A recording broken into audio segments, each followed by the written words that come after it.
3월 13일 오늘 하나님의 말씀은 창세기 19장 말씀입니다. 15절로 22절 말씀. 동틀 때 천사가 롯을 재촉하여 이르되 일어나 여기 있는 네 아내와 두 딸을 이끌어내라. 이 성의 죄악 중에 함께 멸망할까 하노라. 그러나 롯이 지체하매 그 사람들이 롯의 손과 그 아내의 손과 두 딸의 손을 잡아 인도하여 성 밖에 두니 여호와께서 그에게 자비를 더하심이었더라. 그 사람들이 그들을 밖으로 이끌어낸 후에 이르되 도망하여 생명을 보존하라. 돌아보거나 들에 머물지 말고 산으로 도망하여 멸망함을 면하라. 롯이 그들에게 이르되 내 주여 그리 마옵소서. 주의 종이 주께 은혜를 입었고 주께서 큰 인자를 내게 베푸사 내 생명을 구원하시오나 내가 도망하여 산에까지 갈 수 없나이다. 두렵건대 재앙을 만나 죽을까 하나이다. 보소서 저 성읍은 도망하기에 가깝고 작기도 하오니 나를 그곳으로 도망하게 하소서. 이는 작은 성읍이 아니니까 내 생명이 보존되리이다.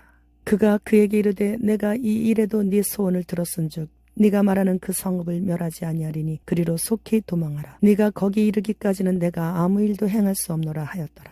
그러므로 그 성읍 이름을 소알이라 불렀더라. 본장은 두 천사가 소돔에 살고 있던 롯을 방문하였고 그리고 그날 밤에 소돔 사람들이 롯에게 와서 두 방문객을 내어달라고 강요를 했죠. 이 사건은 소돔이 얼마나 타락했는가를 알게 해주고 소돔과 고모라의 멸망은 피할 수 없다라는 그런 내용이에요. 헤브론에 아브라함을 방문하신 세 천사 중 여호와께서는 그곳에 남으셨고 두 천사는 소돔으로 향했는데 두 천사가 소돔을 방문한 것은 그 주민들에게 경고하거나 징계하기 위함이 아니라 소돔 성 안에 하나님께서 유일하게 관심을 가지신 아브라함의 조카 롯을 구원하기 위함이셨습니다. 소돔 성문은 성벽이 있는 성 입구에 있는 문으로서 회의나 재판 등이 주로 이루어지는 그런 장소였습니다. 그런데 성 입구에 있는 소돔 성문에 롯이 앉아 있었다는 것은 소돔 성의 법관이었거나 그 지역의 유력한 유지였음을 말해주고 있는 것입니다.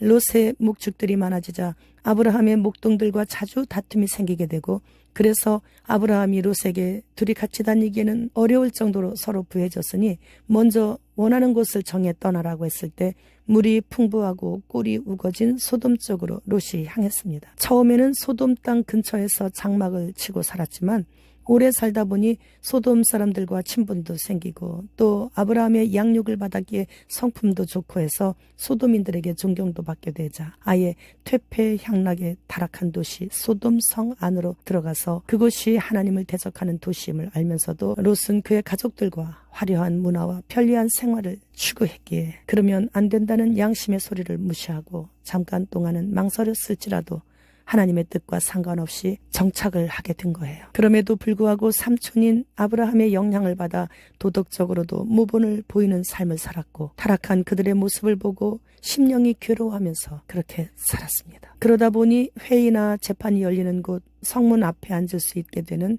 그런 존경받는 부유한 유지가 되어 있었던 것입니다. 그래서 성문 앞에 앉아있다가 천사들을 부지중에 만나게 되었고 나그네를 대접하는 히브리 문화의 영향으로 강권하여 집으로 모시게 되었던 것이에요. 아브라함은 천막 안으로 천사들을 모셨고 롯은 화려하게 꾸민 집으로 천사들을 모시게 되었죠. 그래서 우리는 어떤 상황에서도 누구처럼 누구 따라 하는 것이 아닌 내 형편대로 최선을 다하는 것이 곧 주님을 모시는 거예요.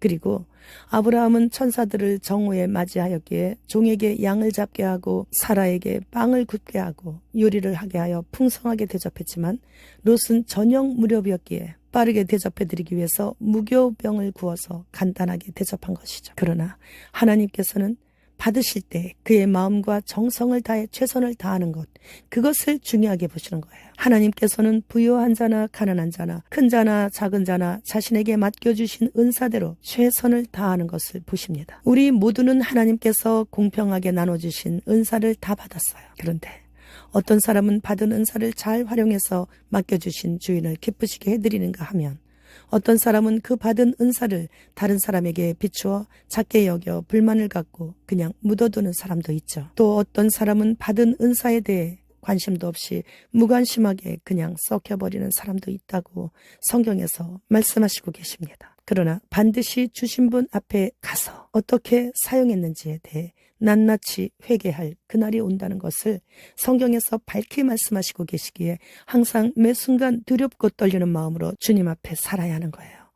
하나님께서는 부유한 자가 가난한 자에게 갑질하는 것을 직접 보시고 계십니다. 그리고 큰 자가 작은 자를 업신여기는 것을 보시게 되는데 그 결말은 참으로 슬피 울며 이를 갈 정도로 감당기 어렵다는 것이죠. 골로새서 3장 23절로 24절 말씀. 무슨 일을 하든지 마음을 다하여 주께 하듯 하고 사람에게 하듯 하지 말라. 이는 기업의 상을 주께 받을 줄 아나니 너희는 주 예수 그리스도를 섬기느니라. 어디서 무슨 일을 하든지 불법한 일이 아닐 경우 그리고 누구를 섬기든지 사람에게 대하듯 하지 않고 주님을 생각하며 주께 하듯 하면 이 모든 것에 상벌을 주시는 하나님께서 심은 대로 거두게 하시기 때문에 결국 그 사람을 생각하면 그 사람을 보면 화가 나서 하기 싫어도 주님을 생각하고 참고 견디며 최선을 다하면 주님께서는 억지로 하고 있는 그 모든 것을 다 하시면서도 주님을 섬기는 것으로 간주하시고 주님께서 기쁘게 받으신다는 거예요. 아브라함을 위하여 롯을 생각하사 건져주신 하나님을 기억하여 나를 위하여 내 가족을 구원해 주시는 하나님을 만나는 일에 죽으면 죽으리라 최선을 다해야 하는 거예요. 며칠 전에 보험을 들으라는 권유하는 전화를 받았어요.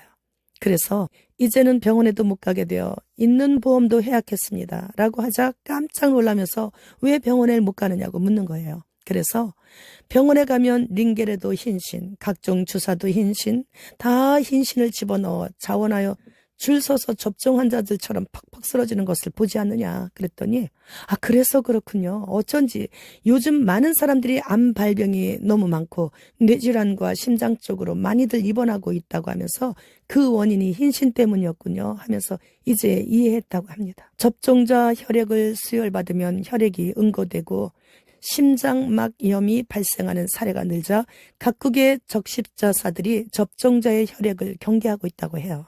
심슨 가족 만화는 2024년에 좀비 대재앙을 예측하고 있습니다.